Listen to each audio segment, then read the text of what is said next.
Welcome to Thriver TV, the place to break free from narcissistic abuse with quantum tools and understandings. Narcissistic abuse is insidious and it seeps through our inner being.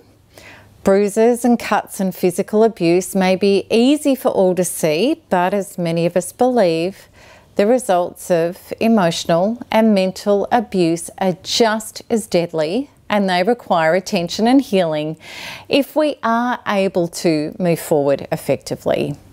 And this is what happens to you if you've been living with substantial narcissistic abuse. You can't speak up for your rights. Your opinions and your dreams are squashed. You dim your light. You're not allowed to be your true self because your life is all about serving somebody else's false self. So how do you come back from that? How can you heal and reprogram yourself past these shackles? Please know the information that I'm sharing today is not about how to survive a narcissist and get well and retain them in your life at the same time. It's about detaching and taking your life back. Being separated from the narcissist and going no contact is absolutely the best way to go. And emotional detachment and regaining your self and power can also happen if you're still involved in it with a narcissist because of things like parallel parenting or at work or through family connections, etc.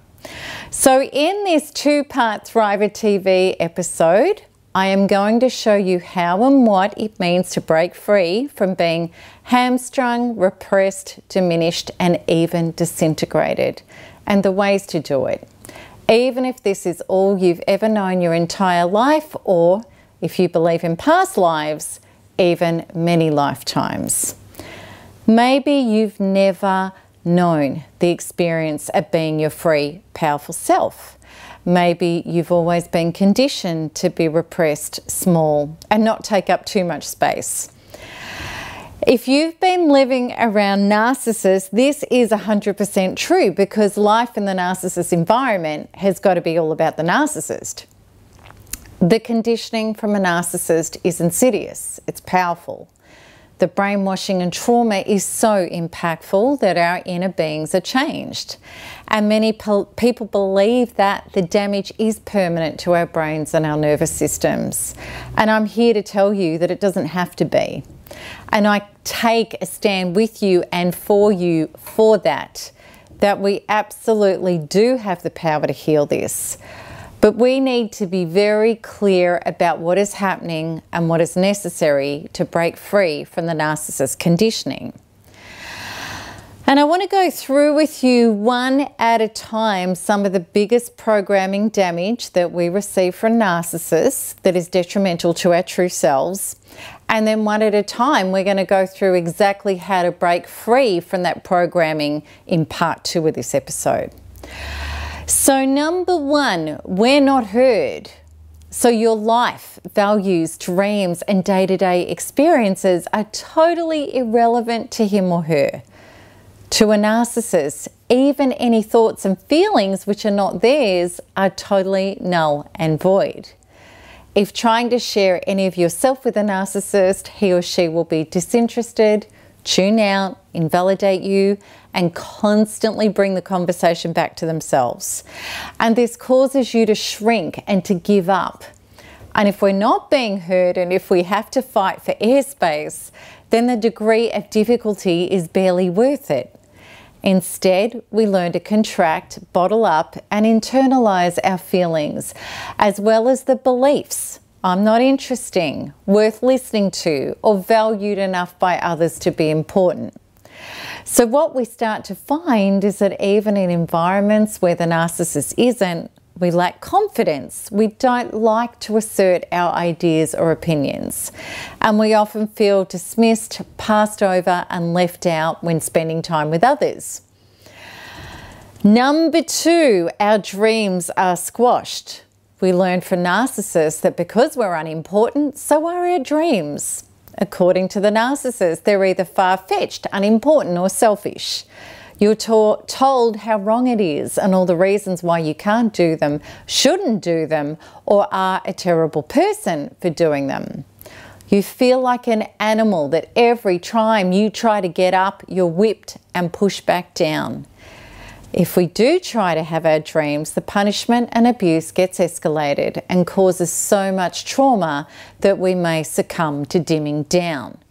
We learn not to have dreams and aspirations, and that anything we do want depends on the narcissist being the source of it for us, which of course they healthily aren't, because any dream we do have is fraught with trauma and comes at a hefty price.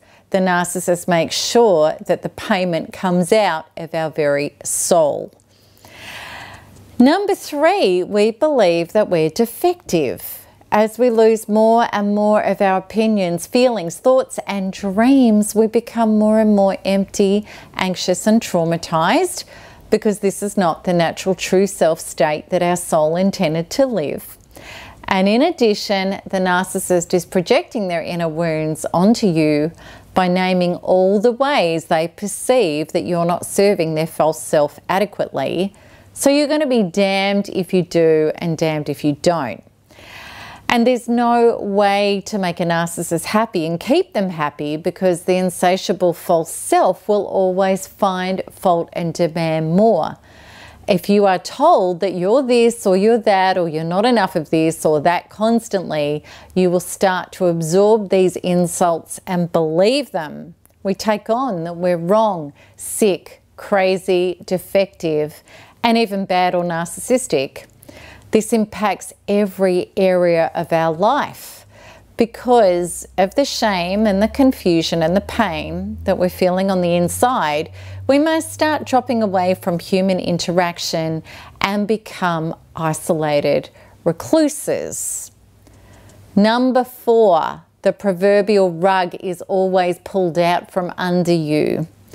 One of the covert ways that a narcissist punishes you for wanting your own life ideals or dreams is to promise you what you want, dangle the carrot for maximum payoff back to themselves, and then punish you by not delivering.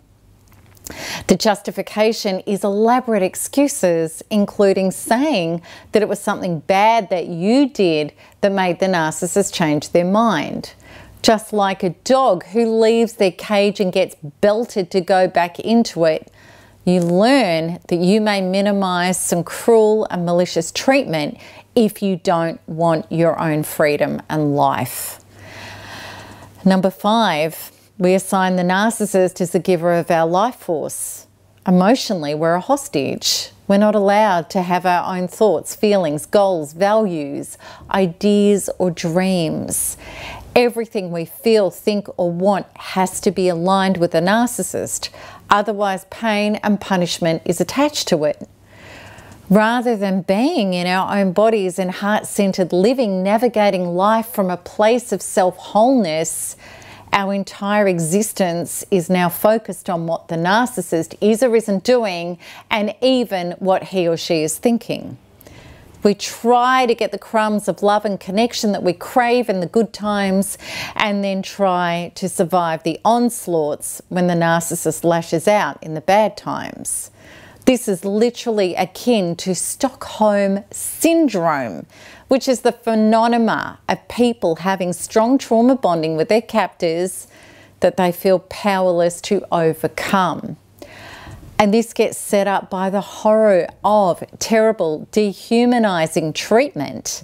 And then when the captor hands out food, water, or human basic comforts, and you can live today, this creates such a high of relief, it can even feel like love. Without knowing it, we may have unconsciously created the narcissist as our God. And tragically, this means all of our power has been handed away, and we may feel powerless to even live without the narcissist. We may become literally, in our life moving forward, incapable of making decisions or taking actions for ourselves. So you can see by these 5 examples that this is powerful, impacting, brainwashing, trauma conditioning, and learned powerlessness that we take on. And what is necessary to get the narcissist out of our being and our head and move forward healthily with our life is to unpick this, unpack it, and learn how we can overcome this programming and conditioning. And we can, because I promise you, the power to heal and overcome is within you. And when you know how to harness and unleash that power, you will get well. And you know by now, I am such a fan of the quantum work, meaning doing the work within our inner being to release and reprogram our traumas so that we can break through into new ways of being and life trajectories that we simply couldn't if we didn't access and heal ourselves at this level. The truth of our lives, according to neuron scientists, is that 90 to 95% of our lives by age 30 is running on autopilot from our subconscious programs. Of course, our subconscious programs, by the time we've experienced narcissists, is severely traumatized. And if we don't heal these programs, then we simply keep repeating our past no matter what new ways we try to think ourselves into. What is necessary to get a change in our life is to get a real somatic shift in our emotional body inside us on those topics. And this is why we move forward as a different person. And that's exactly what the inner quantum tools allows us to achieve when we do the inner work at that level. And when we use tools in our inner being, in our subconscious, we're seeking to heal the trauma at its core to create unprecedented breakthrough in our life, which means the becoming of our true selves and living as a source of our own true power, even if we have no idea what it would be like to live like this yet. And that is so much more effective than trying to have strategies to try to negate and manage your trauma. And that's not what this video is about, and it's not what my work is about. If you have significant internal trauma, which narcissistic abuse absolutely is, trying to battle that constantly feels like swimming upstream with a brick on your head. Those are the old paradigms of healing. And why would we be interested in those when there is a so much more elegant, succinct, and effective way to heal? Which is, quite simply, it's these 3 words. Change your beliefs. When you change your subconscious programs, your beliefs directly within your inner being, you have a shift in belief, which means immediately how you feel and you think shifts also. So that means how you respond changes. What you choose changes. Everything changes. Then people and situations who represent your old inner identity simply cannot be in your reality anymore. So within, so without. Your entire life trajectory, landscape, and all the characters within it change. That's the total key. And we only achieve a change in a belief when we have a visceral shift inside us in our emotional self. So in a few days' time, in part 2, I want to do with you a profound investigative journey together, which means that we're going to dig out the exact traumas, those faulty beliefs that are responsible for us staying stuck in the narcissist conditioning so that we can take our power back and become the generative source of our own true life. Does that sound like something you'd like to join me for? What I'd like you to do, if it is, scroll down, just pause this video. I want you to scroll down and comment and let me know. And let me know stuff about this, what you want to change in your beliefs so that I can prepare this for you, because I'm going to be preparing this in the next couple of days. And truly, I can't wait to share this with you because my greatest life commitment is to help you get well.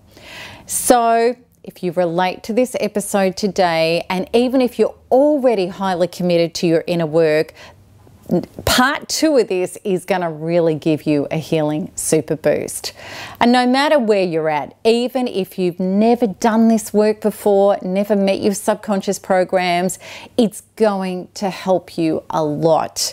So I hope you enjoyed this video, and to make super boosts in your healing and true self-reality your life skill, you can sign up to my free 16-day recovery course, which includes an invitation to a healing workshop with me, a set of ebooks, and so much more. So to access these, just click the link at the top right of this video.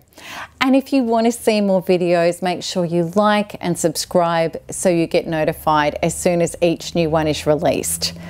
So until next time, keep smiling, keep healing, keep thriving, because there's nothing else to do. And I am so excited about part 2. We're going to shift some amazing stuff. Lots of love. Bye-bye.